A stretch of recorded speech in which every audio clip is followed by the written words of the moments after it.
Baboma tozo lela ensemble na bayo bazali ko lela tokoli qui a été vraiment nzambende a pesaka baiki parce que tozo ki ba soupçon moko boy baiki ba obi que ba mettre ba au marché té par rapport ya que maître Baja Bazangi azalaki na club ICAM o ya Bandalti club nae baebaki yango te certainement biso nyonso toyebi que mutu moko soki azali maître songolo ya équipe songolo to pe club songolo et senga air moko passer na tatami kasi baiki ya club ICAM bando mona na tatami te mais tozo ki information mona source lobby et pas ya champion à Magoucho Sango depuis Paris a pesaki biso information kolobate maître Baja Bazangi azalaki moko parmi ba petit naye nde yenda memaki yena 90 mètres na club moko songolo ya commune ya Gombe et loko to ko retenir c'est un père ya bana ebele tozo zela sorti accord et ensemble nabino boko vivre milulu nyonso lolenge kani ekolekana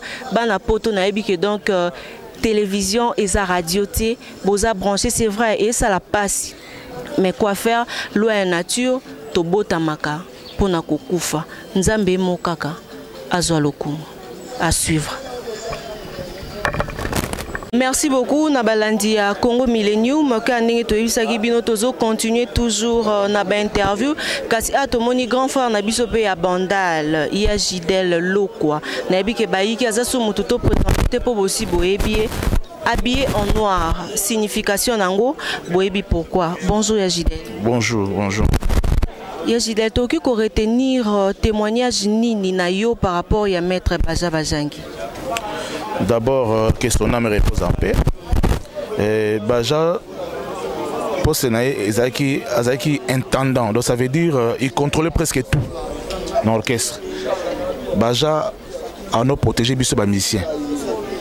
Donc à Sali Mosala Mounene na kata wenge BCBG. Moi je crois que na minute ezaraka to bois que les ka ba fleur na vraiment nzambe vraiment bien na motema mo. Pas si vous mettez ma casse parce que à sali bien mingi à sali 100% mais à sali quand même à 90%. À sali bien mingi au moins les lots jeunes belé tout en bon orchestre y est mutare kita bango. Bié muto yon tout mon papa social. Donc voilà quoi. Merci beaucoup Agide. Merci maman.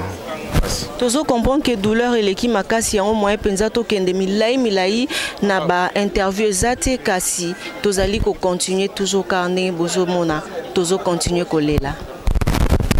Bino ba téléspectateurs na ba internaute ya Congo Millennium nous voilà les lots hein présentation ezali Tetiana Osango chef d'état-major c'est-à-dire que bon messa nangai les lots vraiment so bozo remarquer tozali awa na kati ya morgue ya Ngaliema na kati ya morgue ya Ngaliema moko parmi ba maître ya wenge muzika BCBG auta kotika biso maître Guy moko pe ya commune ya Bandalungwa tika kibiso depuis Abelaki c'est vrai moi malade Ambassou et dérangeant qui est juste après moi malade belé et qui ko landana sima kasi na bayo baza ba amoureux il y a bonne musique ba mona raé na sima mingi il y a papa chéri Jibem Piana c'est pourquoi aujourd'hui comme pe azali grand frère azali pe tozala kizalaki na ye surtout pe ke na commune ya Bandalunga c'est pourquoi to regarde kimiate sans pour autant toya to pe sabino bilili obeseni nango bolingaka mingi kozwa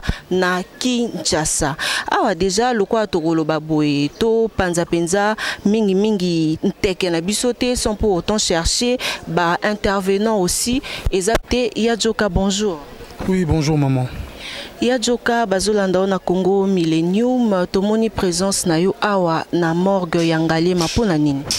Non naye parce que je crois que binotou boyebi Toza musique congolaise depuis 2 semaines, Toza en deuil. Nous avons perdu un grand pilier parce que Yaza Loko la fondation il y a BCBG. On est mutu Simba qui orchestre on a BCBG. Donc Baja qui est d'abord intendant et puis en même temps garde du corps il y a JB et puis en même temps donc en fait c'est la famille BCBG. Nganayi Awa en tant que grand frère à Baja, en tant que judoka. Parce que photo Tcharabelo tout na timing en tant que journaliste, en tant que BCBG, enfin les vrais. Les vrais. Il y a Djoka, ce qui est le komoko to peut témoignage ni tokoki ko retenir il y a Baja Bazangi par rapport na yo grand frère naï. Non, Baja, je crois que c'est un gars qui a toujours été fidèle. Lelo na osala témoignage oyo awa nangaliema durant passage nanga mobimba narata BCBG depuis Tobanda, Baguerre, Mambo Belé. Je crois que 2 hommes m'ont été fidèles, vraiment fidèles. Moko azalarape suna bisote, mais ya kufate aza ana poto c'est Tutu Kaluji, le Kalujiste, na Baja Kingo Ebende. Baja Kingo Ebende, c'est un garçon très humble, très serviable. En fait, Baja Gimoutumalam, bon, c'est vrai que mon amtagi n'a pas l'habitude, il peut colérique, saura péter les plombs, il pétait les plombs. Donc en fait, c'est un gars bien. J'ai vraiment souvenir dans Otika Lango Yaye, ils ont un très bon souvenir. Merci beaucoup Yadjo. Ah, merci ma chérie. Voilà, on continue. Toza toujours awa nakati ya morgue. Ya Ngaletre Baja. Bonjour ya papi. Bonjour Tatiane. C'est le petit frère ya maître Baja Bazangi Oati Kibiso. Ya papi. Toebi kezo sala pasi makasi. Kasi bazolanda yo en direct ya Congo Millennium. Toki ko retenir nini pour na maître Baja. Bon, en fait, premièrement, Baja n'était pas seulement un frère pour Nanga. Il a plus qu'un frère. A commis ça pour ceux qui le savent, baby, que na koma kineti moi conseiller personnel surtout. Et fan de l'inaye par rapport il y a biso batu.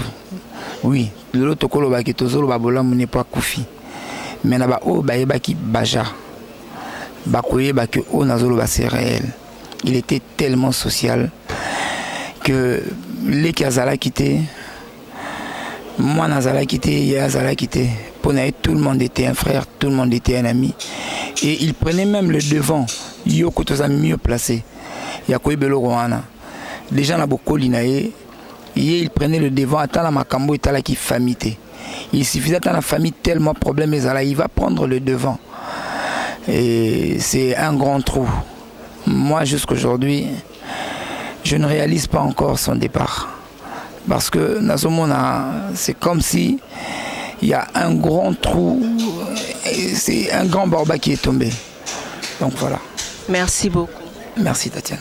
Voilà, on continue toujours, on cherche pour il y a Likambo et Kolibiso na avenue Dimbaboma, maître Baja Bazangi au Azala qui vraiment trop malheureusement.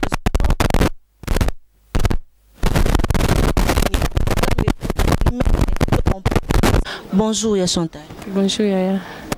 C'est vrai ya Chantal toyebi tolandi awa na kati ya morgue bandero to bazolanda yo na mokili mobimba baza besoin bayeba yo zanani par rapport ya mowe. Ngana za ya na bango liboso ya maître Baja liboso. Ya na bango ya liboso kasi toki koyeba maladie nini maître Baja akufi nango. Baja ngana tika koyeba na maladie te na kwa ki babokela ki mbaso. Après mbaso ndena yo koyoka ki Baja wana bamemie na ki matanga Belize. Ya na matanga Belize na ko bayebisinga ote ya Chantal yo vandi awa ya Baja bakene na nsebezo nga problème nini oh pe makaka azopem oh pe me comme sur wapi nde toye na sebezo to comme na sebezo balobi ezaka na biso te to mingalema toye na ngalema bandi ko soigner 23h akufi azaki na maladie moko songolo te abanda ko souffrir nango to tikali koyeba na maladie te na tikali koyoka sangwa maladie te na tikali koyoka sangwa maladie ka ya mbaso nde na okaki déjà likolomo basi basala ki asa okaki moi bien akinda kutu dimanche mo bo na okiki akinda concert à part ça na ebi le moto kutu makamwa Belize ndiende avana na kwemba sa banderole banini esili. Merci beaucoup. Ya nazani kamba olo walisote. Merci. Comprenez que ezali douleur kasi ceux qui vraiment tokei na moi aussi kapenza tu n'arrives même pas à regarder notre caméra. Bonjour Yasseli. Bonjour. Toki koyeba soki ozanani par rapport ya mowe. Ngana za mwana ya liboso. C'est les papa kufina. Papa kufina maladie oyo eyeba ni question so bayeba chango Habilité, ça te nous tension, ni fièvre, te ça malade de baba quelqu'un na makolo. Maladie nini? Maladie ya mbaso. À part maladie wana zaki na eloko moko te to pe maladie moko songolo ta bande ko souffrir nango. Te, elo mususu ezate, à part ka yango. Tout est comme na publication à Facebook, papa outi ko publier moi la moko ya muki azanani bébé moko mwasi. Ah, wana za princesse na biso oyo autaki ko bima kaka ba kalatia. Azana on a ba jour peut-être ba 5 jours yango 6 jours. Dernier na biso yo wana. Toki ko retenir nini pour la maître Baja, est-ce que maître Baja Bazangi azalaki topetoloba azalaki maître ya club nini asala judo wapi, est-ce que toki ko ebayango? Bon, maître Baja botami na bandal, akoleli na bandal, club neza ikam, asala judo na ikam, ti na ndenge pe ayoko tika judo ayoko kota na wenge depuis 1900 je crois, si c'est 90, si je me trompe pas 96 ou bien 97 ti lelo il était fidèle na wenge ti lelo na ndenge pe atiki mokili oyo na ebiti. Comprenez, hein, et esa douleur vraiment, ezo sala.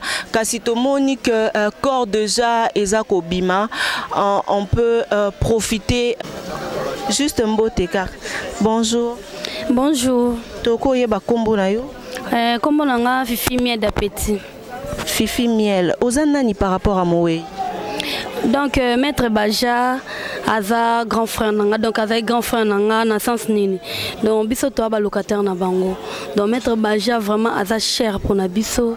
Yango to moni ke non kotika famille na bango bongo te. Donc photo ya pena to lela na bango et bongo parce que to za ki bien na maître Baja.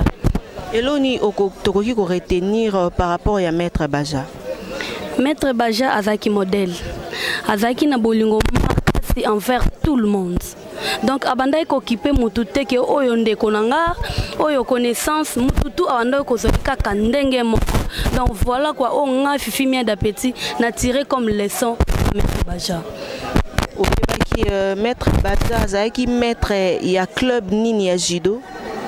Te wana ndenga na yebi na mambo na te parce que d'abord di bambo manaye kalaté na yebi ka ke maître Baja de Baja aza maître oyo ya jibe piana, voilà quoi. Akufi na maladie nini toko yeba? Maître Baja d'abord to sambela église moko et na ministère efungwama maître Baja ébélité photo azaki na passe mbasu wana ba traita ki yango na molimo pe na nzoto esila ki na. Donc jour oyo azbasoki na obimisa na biso mususu ya mifumu maître Baja akendaki ti morgue kaka le même jour wana kouta morgue alekani parce que moi si na ye abotaki abia lekana na hôpital po atala quand même famille na ye era komi na hôpital asimbi mwana na ye basololi na mwasi na ye alinga zonga boy asanti likolo kilo era santi likolo kilo abite ko zonga te bazele stress tina comment ndako elongo likolo ekomi pema on comprend ekomi pema tito ekinisa maître Baja na hôpital donc toke sebeko babika na bango ti bati na Ngalema Center tokomi na Ngalema Center batali boy babi ba osimba ete photo bimisa $7,000 total ezalaki te nde toyoko meme na Ngalema awa place toza kokoma tokomi mbala mona na salle d'urgence et maître Baja kotika biso. Esa douleur mais nous continuerons à trouver que vraiment champion couche au sango yé toko benga na komboni passi au sango ozanani par rapport à Moé. Bon azali lekinanga quartier leki na ya quartier kasi bayi ke tozota na ba image topé mwana na ya uti ko yebisa biso ke maître Baja azalaki na club moko boye songolo ko ba club nini ya judo ya banda ko bunda. Bon club na ya banda ko bundela vraiment na yebité mais oyo nga na yebi po nga pe nazala leki ya judoka ayebisinga ke babandaka na ye ko sala judo na Gombe ye en tant que vieux na ye amemaki petit na ye na club moko na Gombe place agende ko banda judo na ye mais na yebi komba club champion Yamaguchi Sango. Merci beaucoup. Merci. Voilà Belkam naza sur Yomoko oza komona kaka le lenge toza kotambola tambola toujours na bokasi